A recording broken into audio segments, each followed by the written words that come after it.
ইউরোপে যাবেন? কথাগুলি মনোযোগ সহকারে শুনুন, কাজে লাগবে। আমাদের প্রত্যেকটা বাংলাদেশীদেরই একটা স্বপ্ন থাকে ইউরোপে যাওয়ার।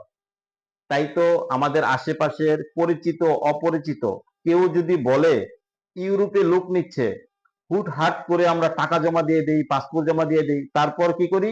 চুপচাপ বসে থাকি, কবে ইউরোপ যাব, কবে ইউরোপ যাব। না ভাই, এটা করলে হবে না।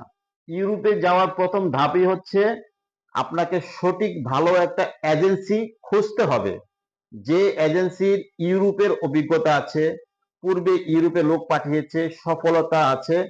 সেই সমস্ত একটা এজেন্সি খুঁজে আপনি পাসপোর্ট জমা দেন, তবেই আপনি সফল হবেন। একটা সঠিক এজেন্সি আপনার পাসপোর্ট আপনাকে দেখে বলে দিতে পারবে ইউরোপের কোন দেশে গেলে আপনি সফল হবেন। তারপর দিতে হবে আপনাকে সময় এবং ধৈর্যের পরীক্ষা।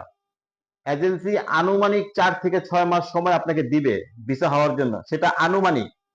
সেই 4 থেকে 6 মাস যদি ওভার হয়ে যায়, আপনি বলেন ভিসা হয় না কেন, ভিসা হয় না কেন, আপনি পারেন না, টাকা ফেরত দিয়ে দেন। ভাই, অধৈর্য হলে হবে না।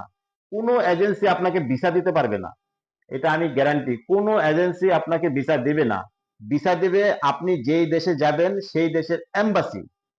আপনার এজেন্সি শুধুমাত্র আপনার ফাইলটা কমপ্লিট করে ওই এম্বাসির কাছে সাবমিট করবে।